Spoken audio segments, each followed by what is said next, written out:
Hey fans, welcome to 100 Yards with Coach Priore, brought to you by The Crew. I am your host, Jerry Hupschman. So Coach, I've been around your program now for 8 years. That has been one of the most impressive wins that I've seen, maybe in a close second to our first playoff game versus Albany in 2011. You agree? Yeah, I mean, it certainly was an exciting game for the fans, I'm sure. But, I think our kids really just understood what it takes to win a football game, and it's about playing the entire game. And we stuck together as a team, made some good adjustments as a staff. The kids executed them. So let's go back in time then. 21-0. We get the ball, 1st and 10. What's your thought process? Honestly, we just looked at it from the perspective of if we could put a score in before halftime and gain a little bit of momentum. And, we fortunately did, and we were able to go in with a little bit of momentum at halftime. So that's what I was going to ask. What is the play that you think shifted momentum into our favor during the game? I think when they fumbled the kickoff the second half. I mean, you come out of the tunnel, you got to make a defensive stand and get the ball back, and the ball's on the ground, and I believe Elijah Duff recovers it, and we go in and score, and it's 21-13, and it's a one-score game. Yeah. So it seems as though we have a running backs by committee team. Last week we talked about Donnie Washington, talked about Marshall Ellick, even Nick Anderson. This week, Cal Daniels, Andrew Trent, all had at least 3 receptions from Joe. How nice is it to have a group like that to take the pressure off of the Long Island Express with Donnie Leontine and Jordan Gowan's shoulders? Yeah, I mean, those guys had a great game this past week. Andrew and Julius Wingate and Cal, who was a great player for us. I think the reality of it is we had, 3 receivers get hurt. Marshall Ellick didn't really play. He was suited up. Nick Anderson's out.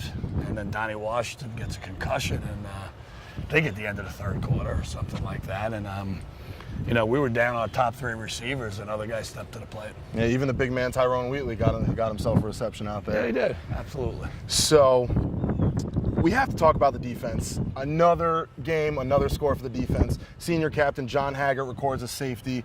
What is your message to the defense as we get ready to prepare for Towson this Saturday? Towson's going to challenge us. They're right now the best rated offense in the conference. Villanova was last week, so we just seem to draw them.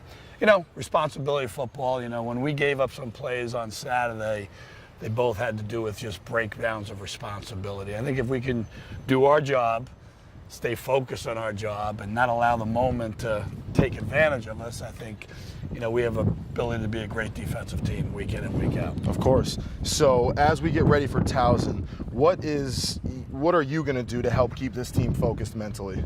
No, I mean, honestly, if change is not something that these kids are good with, so we'll do what we've done. We'll prepare them correctly. I think they'll work hard.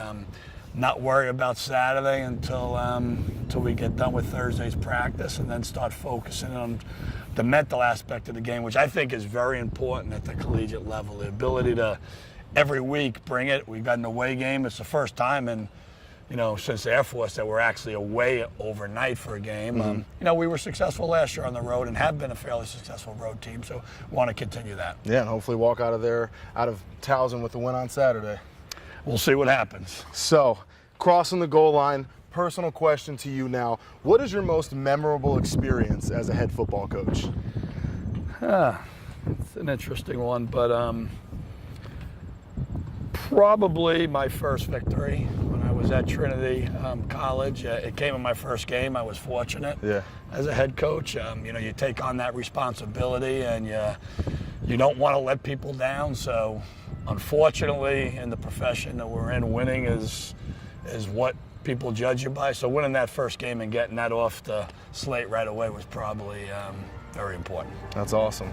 Well, fans, there you have it. Make sure to tune into CBS Sports this Saturday at 4 p.m. as we head down to Maryland to take on Towson.